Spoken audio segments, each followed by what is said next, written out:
Good evening, everyone. As you join us tonight, we are so excited to share in the Stand with Hames platform three amazing individuals who are not only doing the doggone thing, but are engaged in activist ministry. Not only activist ministry, they have their own personal ministries by which they are impacting lives on a day-to-day basis. And we're grateful and thankful that as you join us today, we want to encourage you to place your comments, to share with us, share this page of this conversation that we're going to have tonight. We're planning to go about 45 minutes or so, maybe 50. So as our numbers begin to grow, we want to encourage you again to share this on your page, press like, give comments. If you like what we're sharing, share it with your neighbors, your friends. We're going to talk about, we're literally days away from one of the most critical elections of our lifetime, in our lifetime. I could say without a shadow of a doubt that is my experience. So tonight I want to encourage you. Good evening, my friend and childhood classmate, Minister Markina Price. See my aunt on tonight, Johnny Ellis K. God bless you. Tamar, we bless God for you again.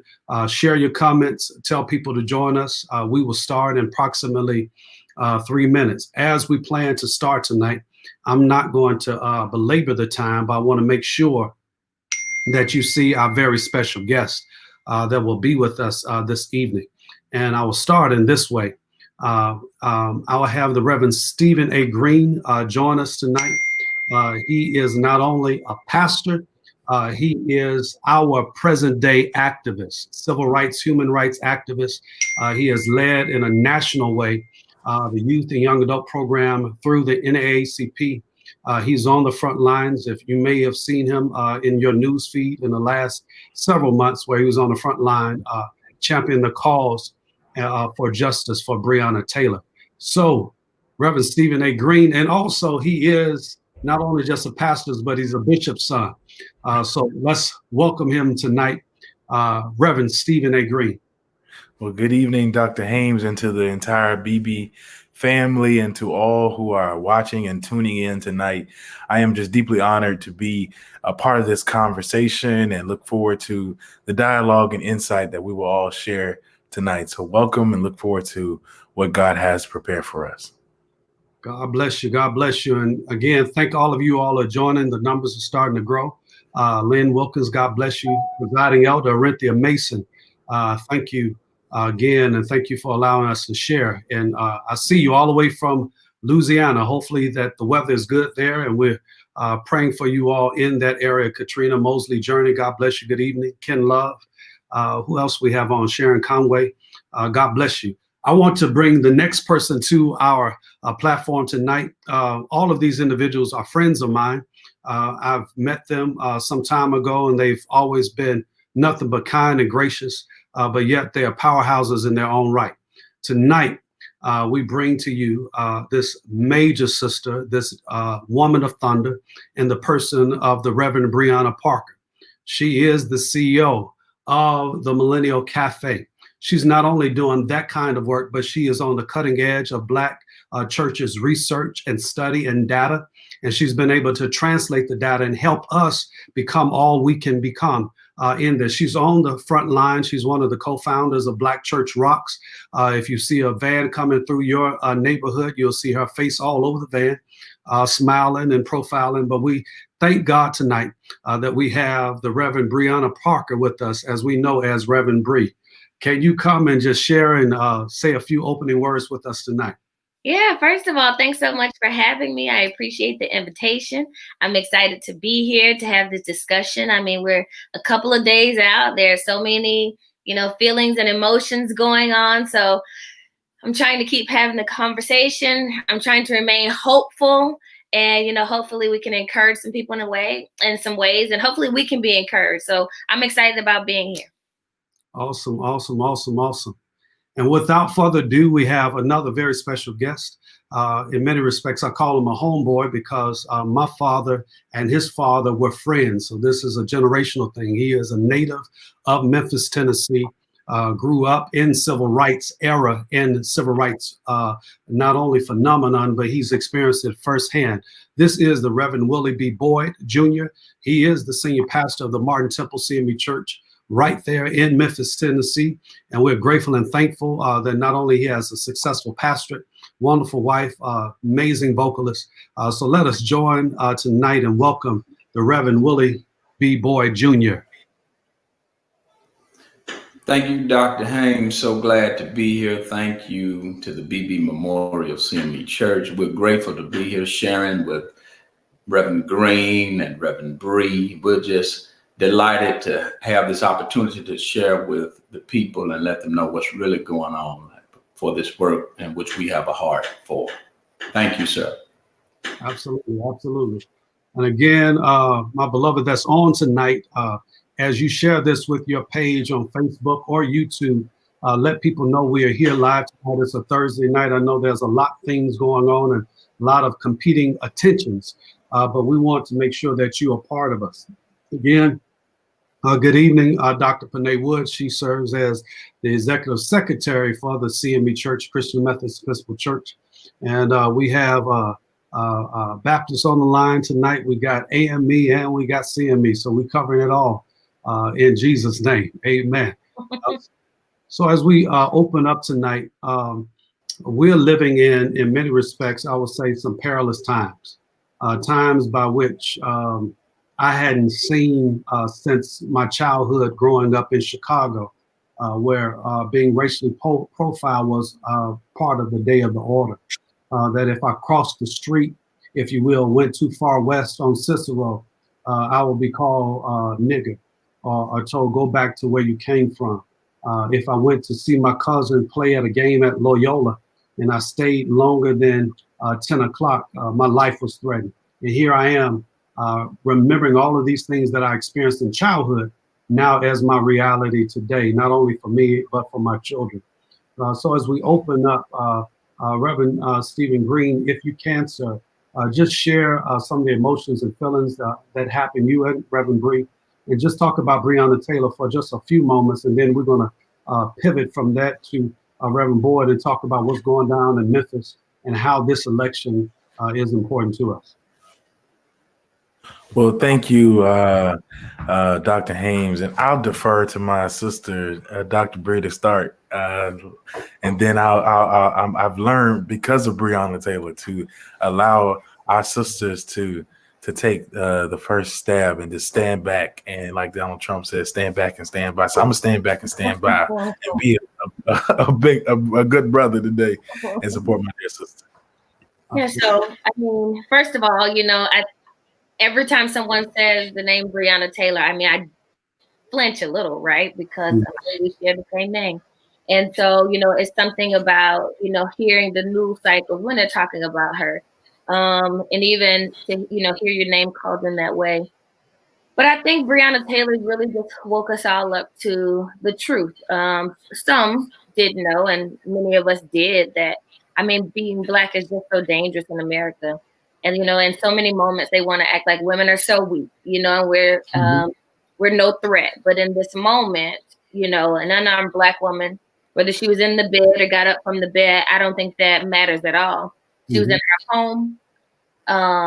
And, even the details when they're going through the details of right and wrong, I think we miss that when we talk about justice, and what it means to be righteous and do what is right and what we should expect from police officers. And I'm really, extremely disappointed. The more we see that comes out with the jury, I'm more than disappointed.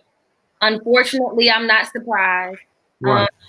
But I am, very proud to see people I know and don't know on the front lines, from Stephen to Timothy to Mika, just to know Linda, to know that people are there giving up their lives, to giving up their lives wherever they live or risking their lives by being there to try to continue to do the work. I don't know what the outcome will be. I don't know what this looks like. But what I do know is that we have to keep it at the forefront. We have to make sure we continue to speak her name. We have to make sure we continue to fight for justice, simply because this is not, unfortunately, going to be the last time. Right. And we have not seen any victories of justice in this. I mean, you can even go back, if you want to go back to Botham Jean, we still haven't seen victories in this. And so many times people feel like, oh, we're getting a little better because now people are catching things on camera and all these other, it's not getting better.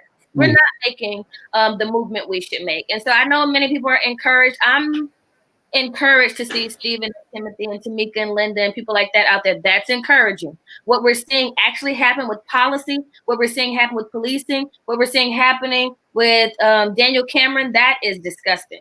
That's not encouraging. Absolutely. Absolutely. It's not only disgusting, it's horrifying in 2020. No, yeah, absolutely. And I think that's what I think Brianna Taylor represents for an entire generation of people who have seen this, from Trayvon Martin to Brianna Taylor, is that this frustration with the system that continues to fail us, continues to allow this state to treat us as a victim. And I think Brianna Taylor's moment has been a moral reckoning for the nation, because for almost 200 days, the demonstrators in Louisville have been on the front lines and consistently fighting every day to affirm her humanity and to be able to challenge the systems and status quo in Louisville, Kentucky. And I think that's the spirit that has been encouraging, is that at the moment where people feel as though we should, because it's a pandemic or because there's been so many other instances that have taken place since Brianna Taylor was killed in March, that we should move on.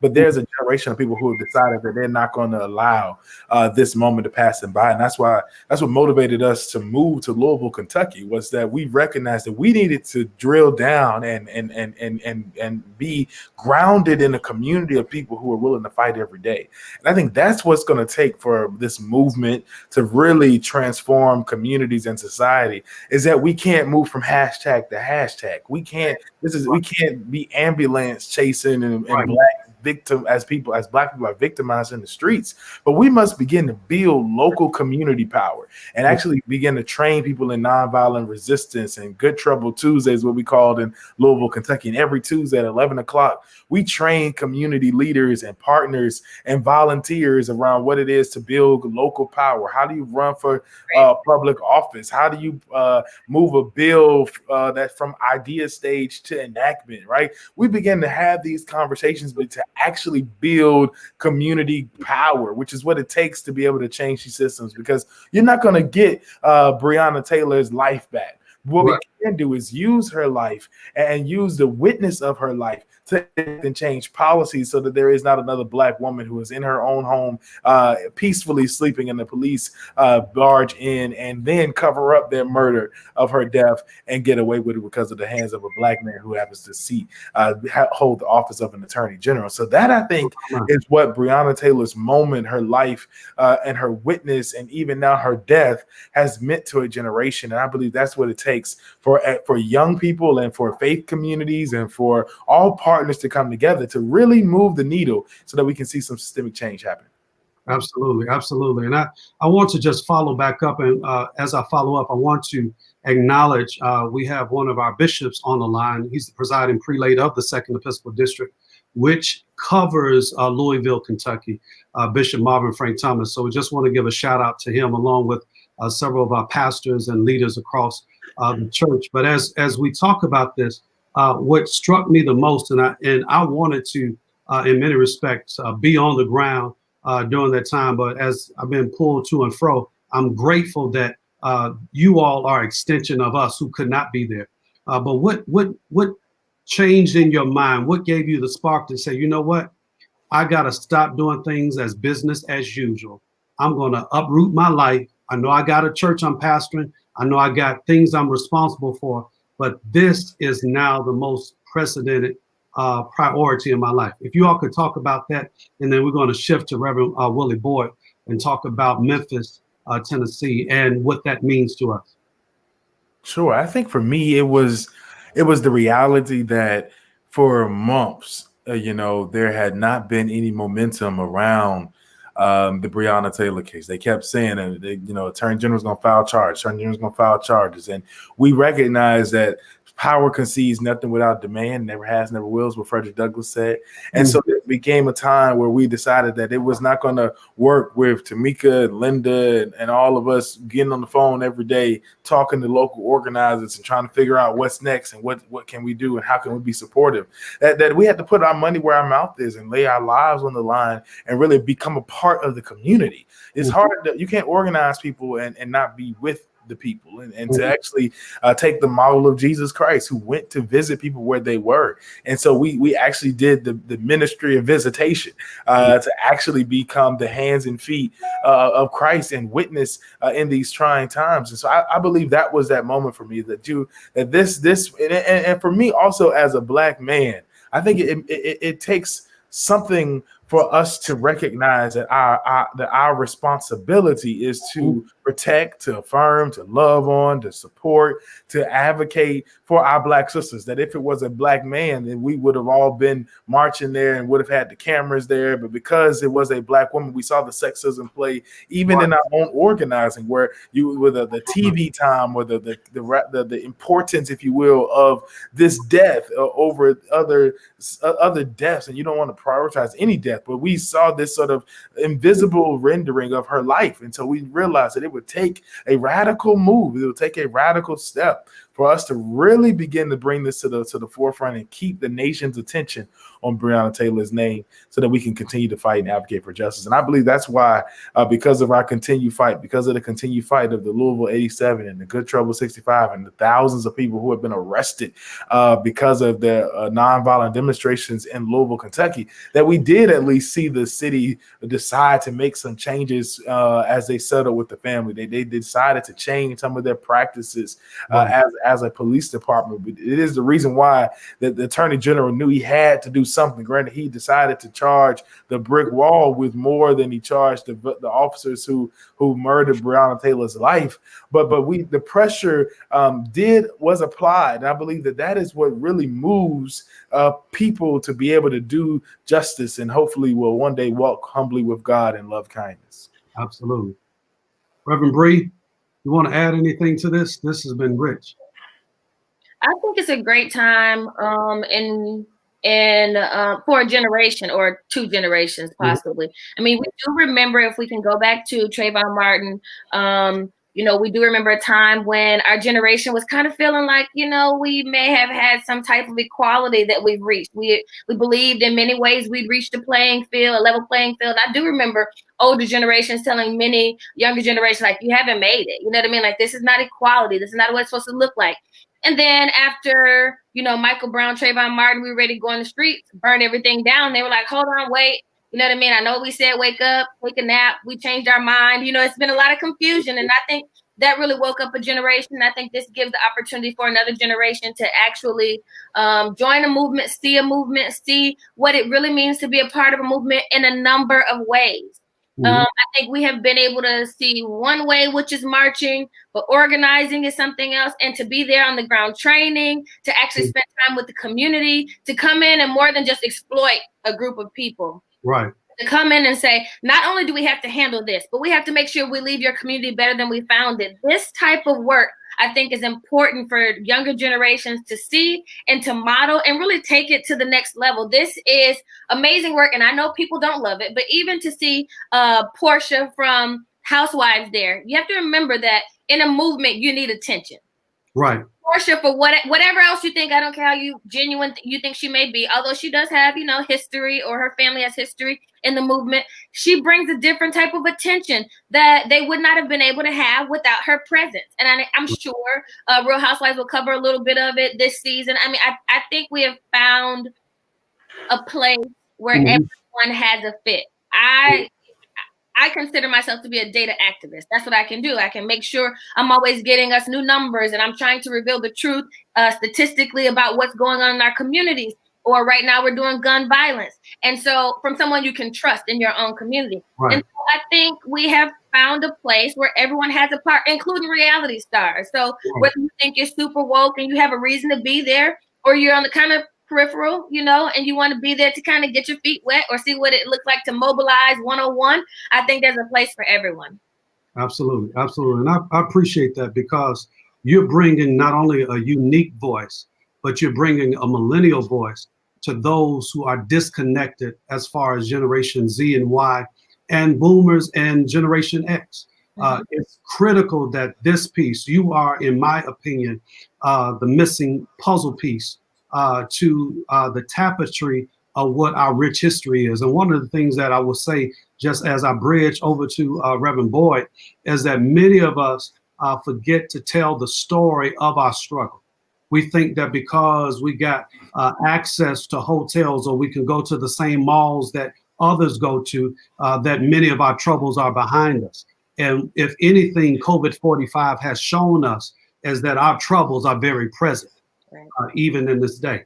So as we bridge, here's a young brother who grew up really in the aftermath of the assassination of Dr. King in the same town that has his own unique perspective. And I want him to share in his own way what this period and what this moment means to him.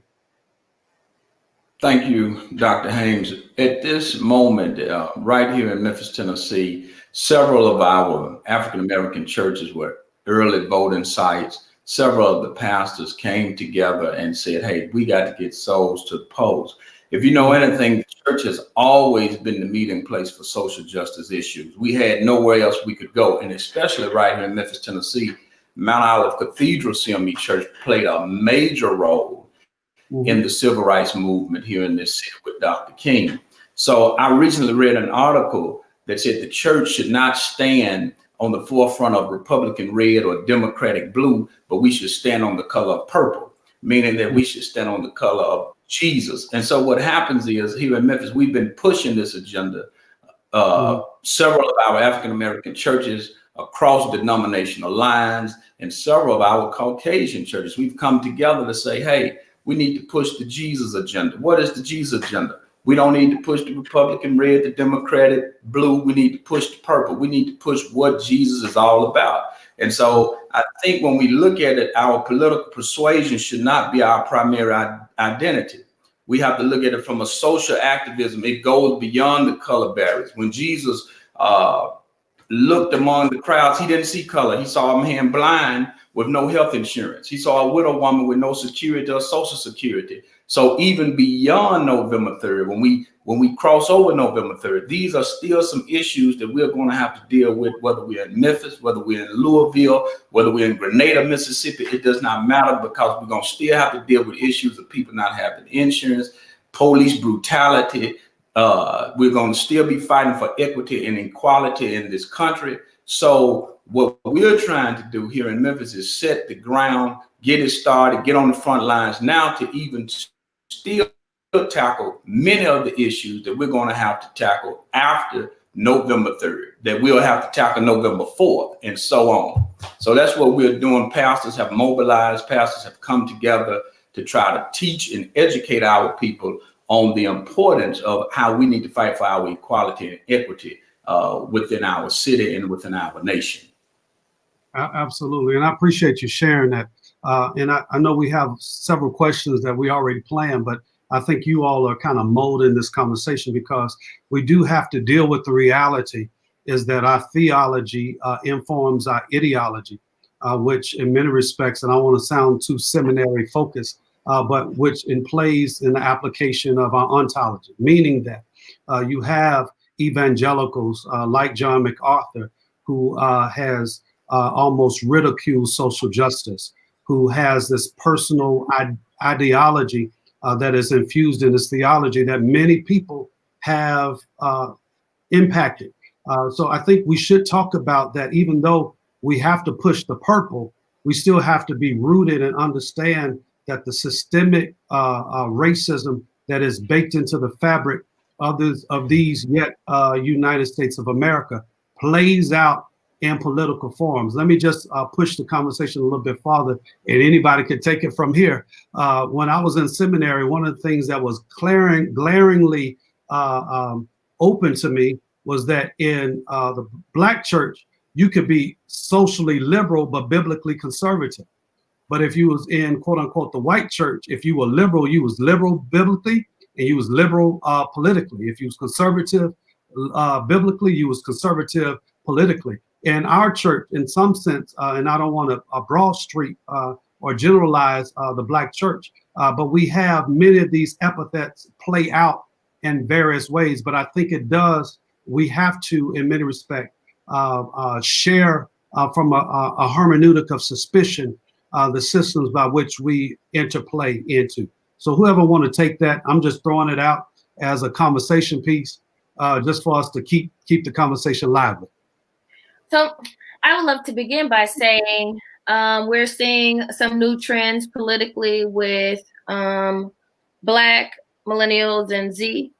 Many are becoming independent, but not independent in that they're not going to take a side. It's just saying I don't have to choose a side long term.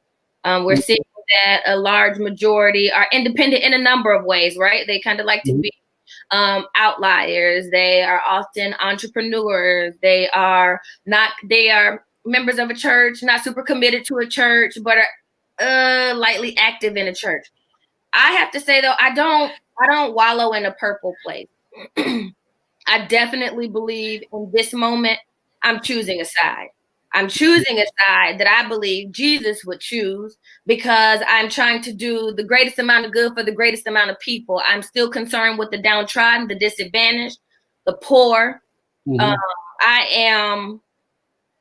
am clear that part of being a woman of faith, a faith leader in this day is to be very clear. When people talk about, are you pro-life? I absolutely am. That's why I know that we should have healthcare that allows people to be able to have pre-existing conditions. That's why I understand we should be working so that people are able to make a living wage. I'm so pro-life that I realize even the topics like abortion, you have to look at what that means for women to have rights taken away when they're going to ingest poison or take devices to try to kill a baby. Like, I'm wholly pro-life, right? And so I'm really at this point where I don't want anyone to ever have to wonder where I stand, what I'm for, or who I'm fighting for. Right now, people are talking about taxes and different things like that. Like, talking about a 1%, which I'm not in, I'm never going to be in. But if I were, I would hope I could still be the Brianna today, who will always be concerned with people who are not able to make a living wage. And I mean, I think we've gotten to this place where we are uncomfortable offending many of our counterparts who are wholly offensive to us. MacArthur, Louis Giglio. I mean, we can call the roll on the people, including Black pastors, but I'm gonna let that go on your show today. I'm not gonna do it tonight. Who have been more than offensive, who have been harmful, because we are not taking a stand to say what is true and what is righteous. And in a day where you have someone like Trump who is playing games with the Bible, I don't think we can afford to be middle of the road. And I'm not saying everyone who won't take a stance is middle of the road, but I am saying today when people are looking for a clarion call, we have to give one. All right. Reverend Green, you want to jump into this conversation out of started or the pot out of stirred? Yeah, well, I don't like to get in any pots too deep that Dr. Bria stirred up, and she's pretty much has spoken truth to power that at this time we have to make a decision and choose a side. What we would like this world to look like and what it will become. And I think that's going to take the critical and tough work of actually, doing the hard work of actually meeting people where they are and articulating a vision of where we can be and where we should go and how we get there and the path towards that. And I think that's what this moment is about. It's about us making a decision, and something will happen on Tuesday, November the 3rd. When we go to sleep on Tuesday, November 3rd, we may not know necessarily who the president will be or shall be or is or could have been. But, we're going to make a decision as a nation on November the 4th as to what direction we will go in. When we wake up on Wednesday morning, that there's going to be something peeking besides or behind the clouds to help us begin to chart a destiny of which type of fight we're going to have ensuing over the next 4 years. And I think think that the thing is, we're not going to go home and go to sleep. And that's the thing we have to make sure that people who are watching and our members and our constituents to recognize that we need to create a culture of civic engagement, that it goes beyond going to the ballot box. But what is now our priority in setting the agenda for the 2021 legislative sessions? Like, what bills are we going to push and really fight for that we can advance, like you all have done in California, to be one of the first states to call for a commission on reparations? And I think that's something, when we talk about the power of the Black church, that we should be mirroring in states across the country and getting state commissions enacted to call for a study for reparations. That the reality is that the wealth gap that exists between Blacks and whites in this country is so vast and so large, and the reality that the Black wealth will be inevitably net worth essentially will be $0 by 2035 suggests that we have a dark and dismal future ahead of us, no matter who's the president, if we don't have seismic change and economic reinvestment into Black people's economies, into their resources. And so it's got to be more than just getting a platinum plan and Lil Wayne taking a picture with Donald Trump and Ice Cube talking about he negotiating with terrorists. We actually have to have a comprehensive plan that will reinvest resources into Black people. And I believe that comes in the forms of reparative justice and reparations for descendants of African people in this country who have been harmed by systems for 401 years. And just to piggyback or to add on to what you just shared in an amazing way, it's happened for every ethnic group that has had some kind of level of trauma in this world. Whether it been the descendants of Japan, whether it been those from Judaic descendants, have all had some form of reparations. So I think that is a great conversation for us to have, and I'm all for it. Again, as I'm just trying to be our host tonight and not spew any of my political or theological views tonight, since I'm being a candidate for bishop, I want to shift the conversation a little bit and ask you this question, which I think is a good dovetail. And Reverend Boyd, you can take it up from here. Or anyone. It says, you are activists in your own right. Why do you feel you became one? Is this your calling that comes from God? Yes. Well, I would say when it comes to activism, it's in my blood, because you take years ago, my uncle, who was a civil rights icon in Holly Springs, Mississippi, who fought for equality for all in the state of Mississippi. It has to be a calling. It has to be a movement where you're really adamant and intentional about standing up for people. And so, and that's what I mean by you can't just say you're going to do it today and then come November 3rd or after the 3rd, you stop. This has to be a continuation of work that we continue to do, to educate our people, to bring our people to where they need to be. And we have to be on the forefront. We have to be in the meetings. We have to be in the places where we know we can push the button and move things and make things happen for all people, especially our people. So when I look back on the things that my uncle did with sit-ins in Mississippi, throughout the whole state of Mississippi, he was in Jet magazine where they had firebombed his house because he was moving forward on a protest. And so you take what he did and what my forefathers did in my family, it's in my blood. I have to stand up for people. I have to stand up for what's right. I have to stand for what's right. And I have to live and do just like the historical Jesus did. And I mean, this Jesus, he was not this nice go-to person, but he was one who stood up against the establishment and stood up for people who lived in the margins of life. So for me, it's a calling from God to do what I need to do, to stand up, to help people move forward, to push the button, to do whatever we need to do to be successful in life for everybody, because it's not just about one person or one side or anybody, but it's about doing what we need to do to make progress in our nation, in our capital, especially in the African American community. Absolutely. I know I'm hiding you right now, but I'm showing your uncle that you just mentioned in this article back in the day. It says whites here don't play, says Henry Boyd Jr. in Holly Springs. Boyd's home was firebombed and his lights shot out by whites after marches in the town.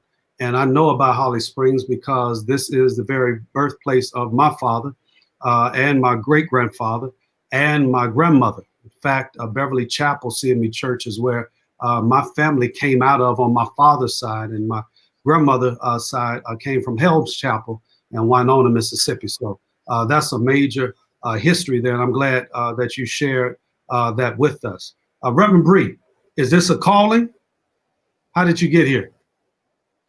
Definitely, I would say it's a calling, but I also didn't have a choice, in one way or the other. This is what you have to do. My mother's from Grenada, Mississippi. My dad is from Pineville, Louisiana. I mean, my mother was more than present. And so there were certain things that we had to do. We always had to stand up for whatever was just and righteous. And being in high school and realizing schools were segregated, and I guess you would call it modern day segregation, and fighting to make sure I saw that change before I graduated it's just my life. But I must say this, there was also a time in my life where I didn't feel I was as active as I wanted to be or should have been. And I think there comes a point in your life where things just come together differently. So I am a proud data activist. I love what I do. I love to know that there are places where there's little understanding or a lot of assumptions and folk tales that I can actually bring specific data to. And I love to do that. And so these are the things I love to do. But is it a calling? I believe it's a calling. I also believe it's a responsibility that we have. So I don't want people to feel like, if I say it's a calling, that if you don't feel called to it, you get to sit down. The Bible is clear. What we should do justice, love mercy, and walk humbly with God. And so while I do believe it is a calling, while I know my parents are proud of the work that I do today, I also know that if I wasn't in data and I didn't feel like I kind of had a place, I would still be searching for that, because it's also a part of my family history and responsibility. Absolutely. Absolutely. And here we have tonight, Frank Ray III. So does it have to be a calling, or is it a responsibility as clergy to be activists? I would say both. And what do you all say?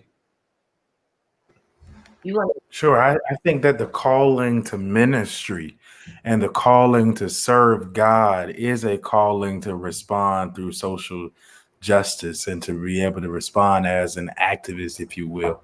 That when God calls us to preach, he doesn't just call us to preach, he calls us to ministry. He calls us to actively engage in various aspects of doing justice and loving kindness and walking humbly with God. When Jesus began his ministry at his first sermon, he says, "The Spirit of the Lord is upon me, because he has anointed me to preach good news to the poor, to set at liberty those who are oppressed, and to proclaim the acceptable year of the Lord's favor." That is a manifesto for the movement. That is a call to action. And that is what we who are faith leaders and those who have been touched by God to lead, and to who have heard a cry or a call from God to serve in ministry. That is the fundamental purpose of our ministry. And so I don't see a bifurcation of the work we do in ministry as being separated from the work we're doing to advance the cause of bringing the kingdom here on earth as it is in heaven. I'm not saying everybody needs to go to jail. We need somebody to trump the data to make sure we can get out of jail, and somebody to pay the bond so we can be released from jail. Everybody's got a role to play.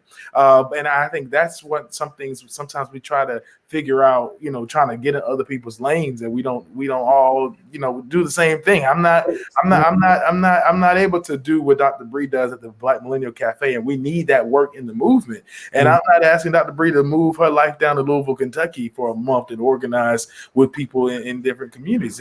We all have a role to play. We all bring valuable assets to this movement. One thing that works together and collectively is that we all understand that we have a common purpose. purpose. And Right. that is to liberate Black people from the oppression of tyranny and to be able to see the beloved community realized. And I think that is what we all should begin to mobilize around and begin to build collaboration across denominational lines, across our what do you call them, civic organizations and community-based organizations, because I think we are all, and it's very important that we're having this conversation. This is the last Thursday night we'll have under this tyranny of what we've experienced, and something different is going to take place, whether we like it, good, bad, or indifferent. And so this is a breaking point. It's been rainy all day here in Brooklyn, New York. Mm-hmm. I was telling somebody earlier, I said, this is like the end of the world weather. Like, you can just tell that something good, something is about to take place, something is about to change. Breakthrough. It's something is different outside today, okay? And so I think that this is a moment that is not just a physical manifestation, but also a very spiritual manifestation, that something is breaking in the earth realm, something is changing, something is taking place, even in the midst of this pandemic, that God is calling us to respond to. And I believe that is what helps us to realize who we are in this moment and what it is that we shall become.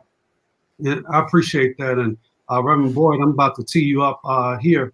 This is critical that you said. A couple of things I just want to recap on you is that all of us have a role to play. And once we begin to see that we're intricately interwoven with each other, then our agenda as an African-American community can go forward. Problem with what has happened prior years is that everybody has tried to play everybody's role.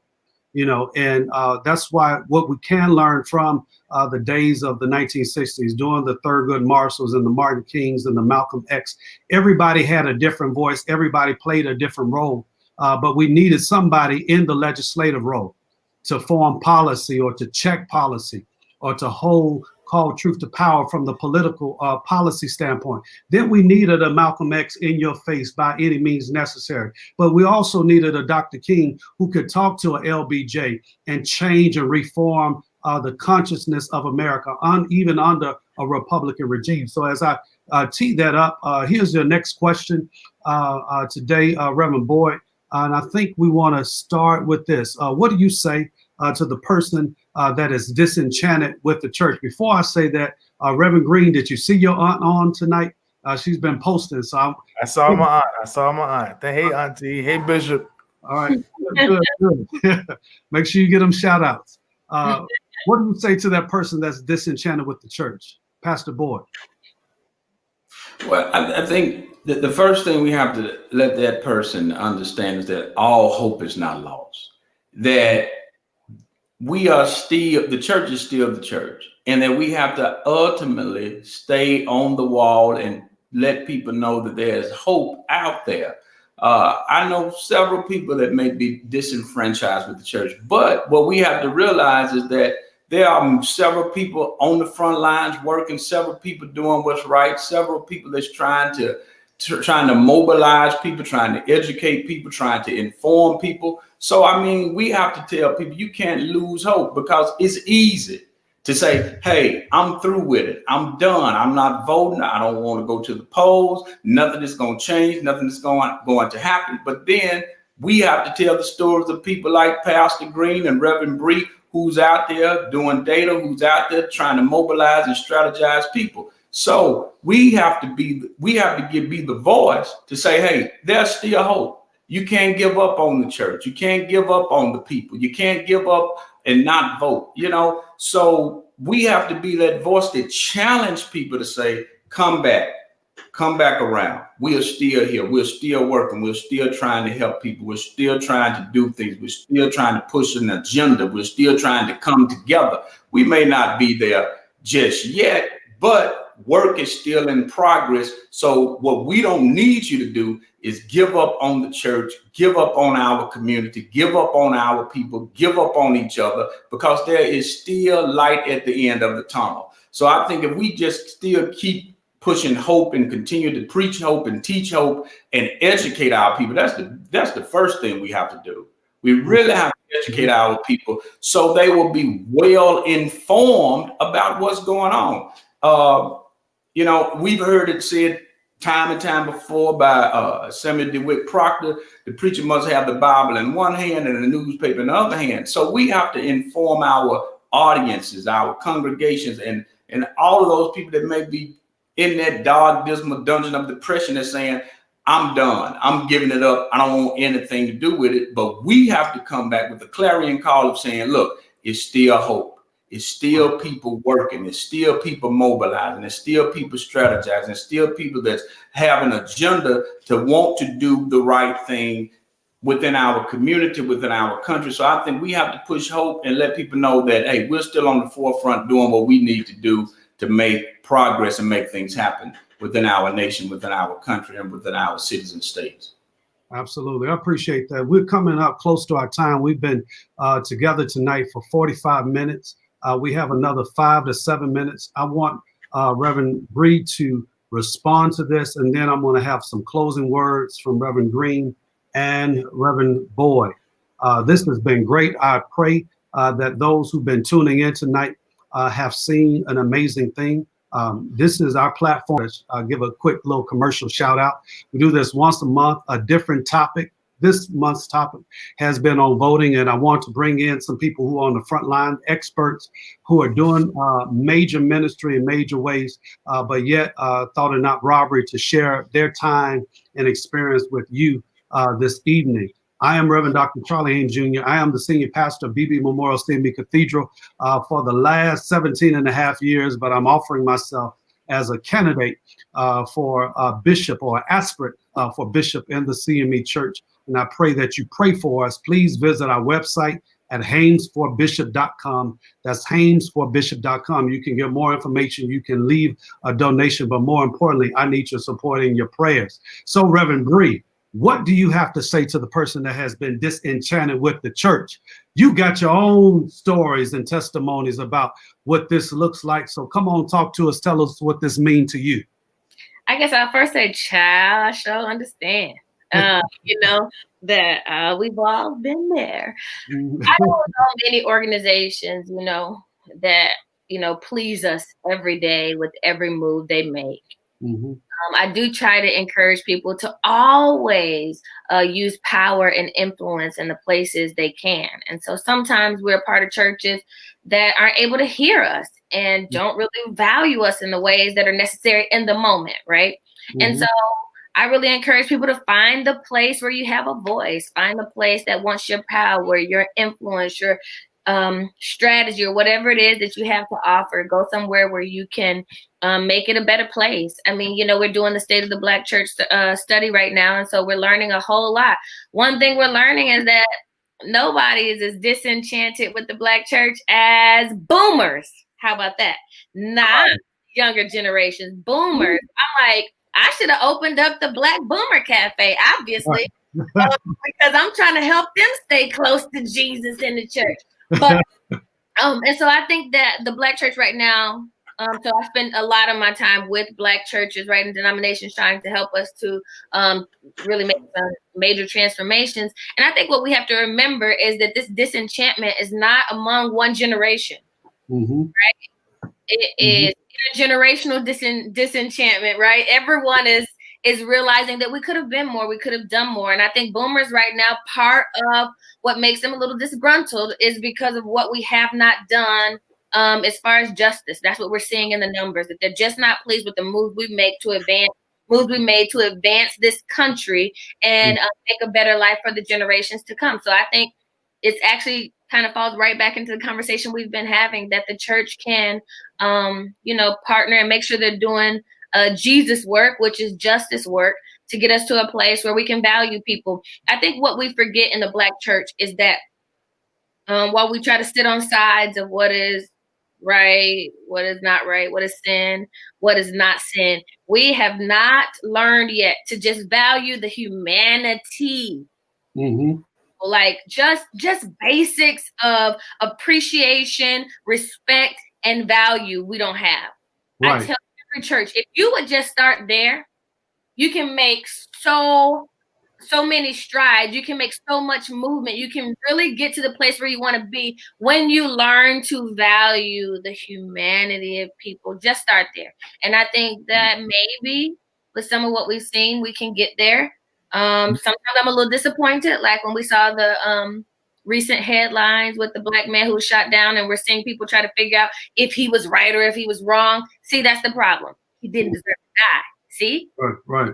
Just valuing life. If we just start with valuing life and then go from there, we're in a good place. So I'm really hoping that the conversation with people who are, not really appreciating where we are as the Black church really starts with just valuing people. And if we can start there, then we can all make major strides and moves and changes and transform an institution we love. Absolutely. I appreciate you sharing. And I want you all to go follow Reverend Bree on social media. It's the same handle at RAV_BRI,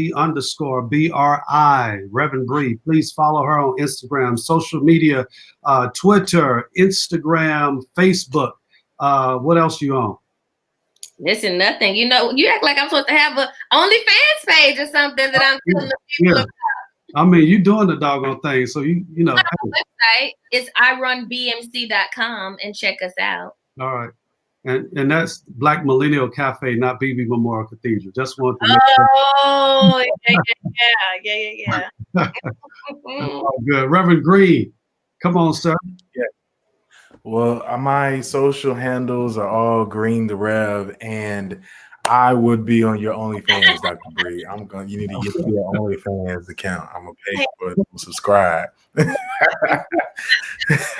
But I'm just honored to be a part of this conversation, and want to just encourage all of those who are listening online and then watching this conversation is that each and every one of us is going to have to choose which side we're going to stand on. Are we going to either be silent or we're going to speak up? And silence is a form of complicit, is complicit, if you will. Our silence is complicit in the suffering of our people. And so in the coming days, we are going as a people to be hit with something we have never seen before. We realize that the reports from the FBI and all of the intelligence suggest to us that domestic terrorism from white supremacy and white supremacists is the greatest threat to our democracy. It's not just foreign powers in Russia and Iran who are truly meddling in this election, but it happens to be the homegrown domestic terrorism that happens in our own country. And so I want to ask us as a community, as a faith community, to stay prayerful, to stay vigilant, but to stay ready. Stay ready for whatever is to come. And if that means that we're being called to the streets to demonstrate, we need you to show up. If that means we're being called to boycott certain industries, we need you to do that. We're going to need to have one loud voice as a community to stand up. And I believe that this is the finest hour for the Black church to lead and to show up on the front lines and help our people fight and become victorious on our pathway to freedom. Absolutely. Thank you, Dr. James, and I wish you success, and I praise God for your innovation and ministry. And this is the type of innovation we need in the episcopacy and in the CME church and the AME church. And so if I could vote for you to be the first ecumenical bishop to be in the CME and AME church at the same time, I would do it. And so I'm very grateful for you and for your witness. Yes, sir. I appreciate you, sir. And keep staying on the wall. And again, I want to coin a part of your phrase tonight that you have shared as we borrow from COVID 45, that we're going to stand by, we're going to stand up, and we're going to stand ready. So I appreciate you sharing tonight. Reverend Willie B. Boyd, come on, share with us, sir. Your closing comment. Sir. Well, I would say we have to continue to be the voice for the voiceless. We have to continue to stand and advocate for those who may not be able to advocate for themselves. And so that's where I stand on the wall of shouting out for those who may not necessarily know, but it's my job to be a leader and a shepherd to show them the way. And my deal is to show them the right way, to show them where we need to be as a people, as a community, as a church. And so I think as we move forward, even from today to next week and the months to come, we still have to be that voice for the voiceless. We still have to be on the front lines. We still have to have a strategy and an agenda to try to move our people forward and to go forward in the work that we all say was a calling for us. And that's being active and on the front lines doing what we need to do. So that's where I stand, that we need to continue to be a voice for our people. Bless you, sir. Again, follow Reverend Willie Boyd at RevWBBJ on Instagram. And I appreciate you all immensely tonight. This has been an amazing conversation. I think the comments, if you go back and look on Facebook, BB's page, mine, and YouTube, you'll see that this was very helpful and hopeful for people tonight. Reverend Green, I know you got a lot of work ahead of you. Stay safe in Brooklyn, New York. I don't know which borough you're in, but I pray that you're doing well. And Reverend Bree, what part of the country you're in right now? I'm still in Dallas, trying to stay safe. All right, yeah, you're in the red state. So we're praying for you down there. And Reverend Boyd in Memphis, Tennessee, please make sure you stay on the wall, sir. We're praying all the way through November 3rd. If you have not voted yet, this should not be a commercial to you. You need to get up and vote. November 3rd is coming. Vote. If you have not voted already, make sure you take somebody to the polls to vote. And don't just vote for the president.